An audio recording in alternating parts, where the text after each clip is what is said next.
What's up? My name's Lucas, and I've been wanting to start making videos about books. So this is the first video about books, and if you're one of my friends from 8 years ago that still subbed, what's up? It's nice to see you. But yeah, anyway, so got this book here. See if I can get it. God, the lighting's so bad. Okay, it's called The Plague by Albert Camus.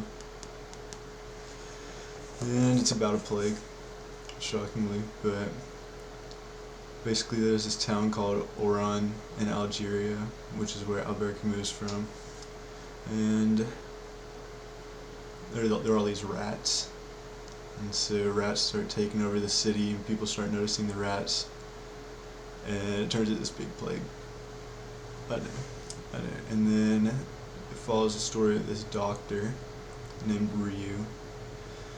And Ryu is kind of a weird guy.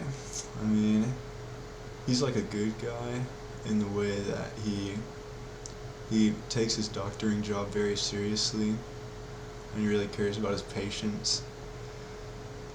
But he also just like doesn't get super attached to anything.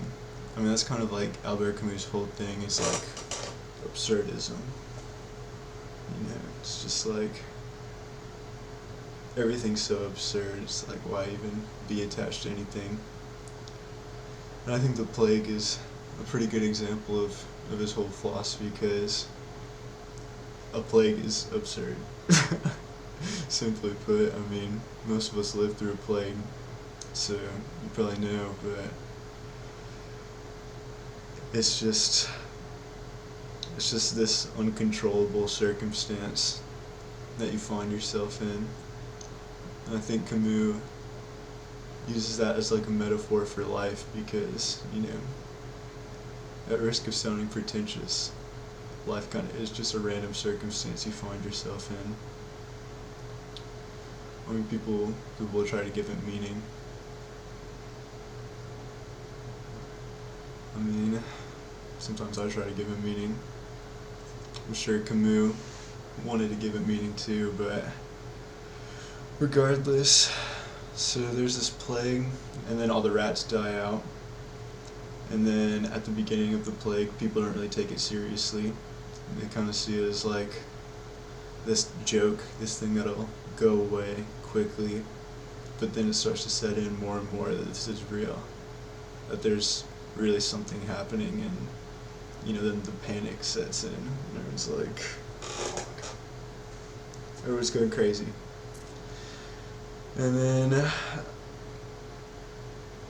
after the people start panicking a lot, and there's a quarantine, and everyone's trapped in this bubble.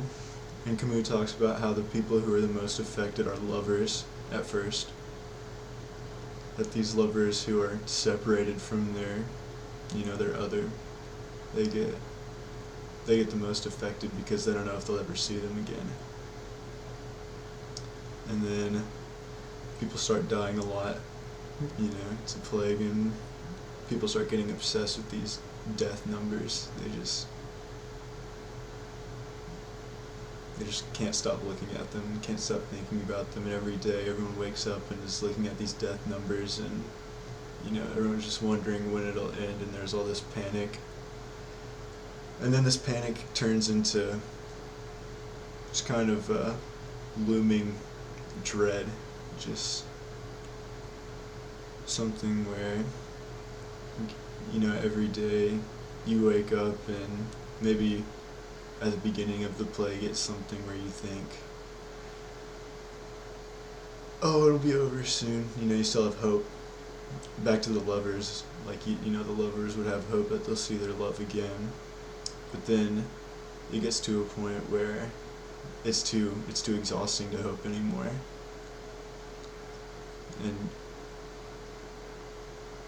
and when you wake up, you don't even think about hoping, because there's no point. I mean, there's this quote I liked in the book from the main character Ryu, where he says,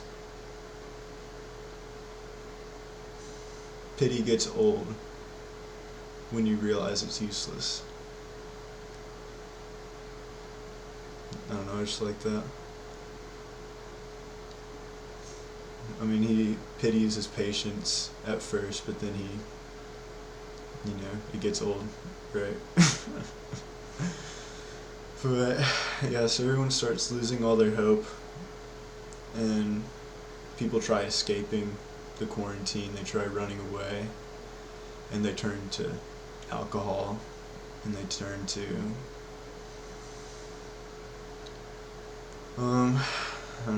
just themselves, I guess. Just, some people stay inside, some people go and party, some people go to church. Everyone has their own little distraction from it, but this distraction doesn't really help them. I mean, some of the other main characters, there's this one called Rambert, or Rambert, if you don't want to be pretentious about it. But basically my boy Rambert, he's like a journalist who came in from Paris, I think, from some French city, and he comes to Oran to write about the rats whenever it's just a rat infestation problem, but then he gets trapped there when the quarantine starts.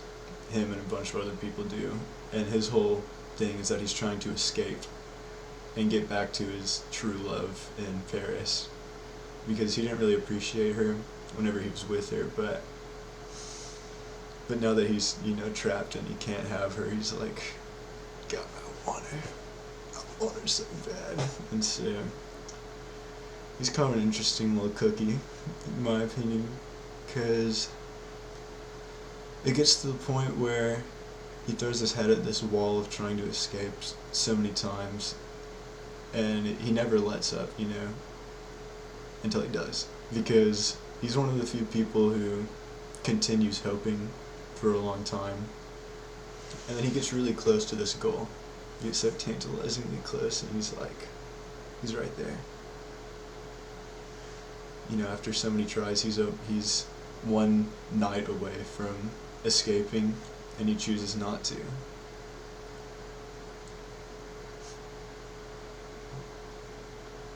I don't know, I just relate to that. I relate to it because there's a situation in my life where I felt I was so close to escaping and I chose not to.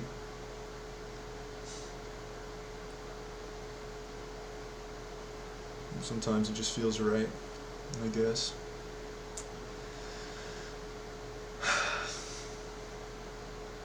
You just gotta go with your gut. But he ended up helping Ryu and being a doctor. So he dedicates himself to escaping, and then he dedicates himself to helping people. Ryu dedicates himself to helping people. And then there's this other guy named Grand in the French pronunciation, and he spends his entire time trying to write this book, or this story, except he never gets past the first sentence because he needs it to be perfect. And so this whole plague is happening around him, and he's just so focused on this book. He's just always thinking, like, how can I make this sentence perfect?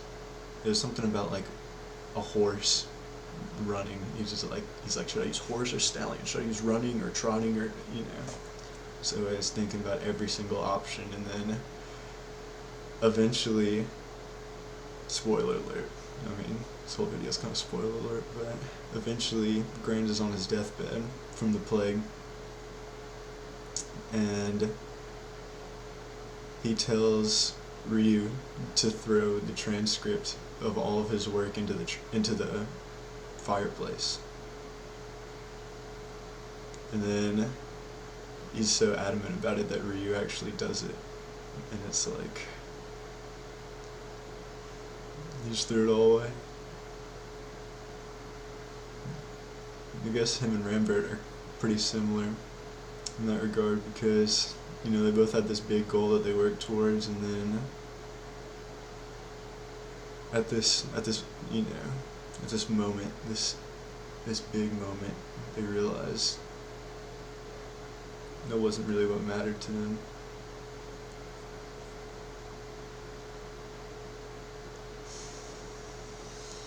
I guess that's why Camus is the GOAT. It makes you realize stuff like this.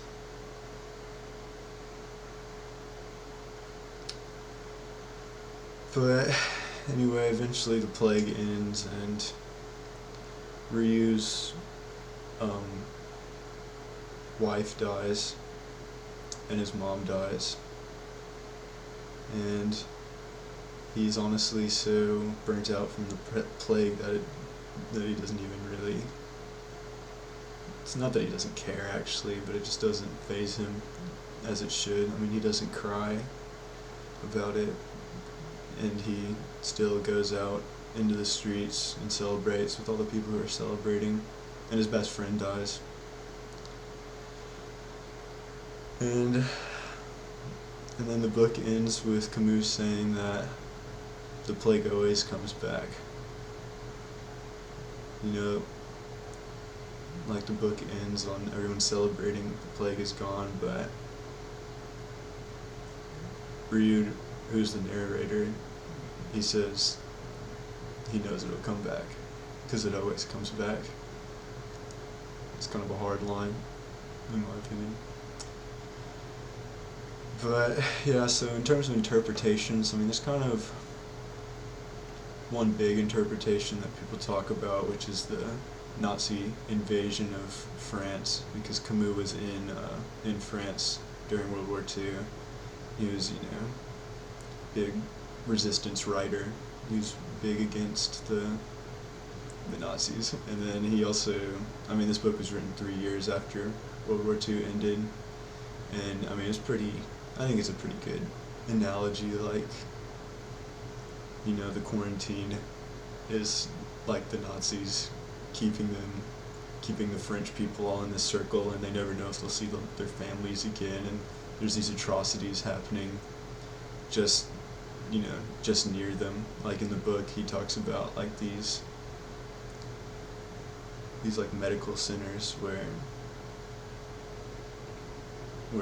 just the worst suffering you could ever know is happening, and all of the people that don't have the plague that are in the city, they hear the screams and they know it's happening, but they just don't think about it. They just stay in their monotonous little lives.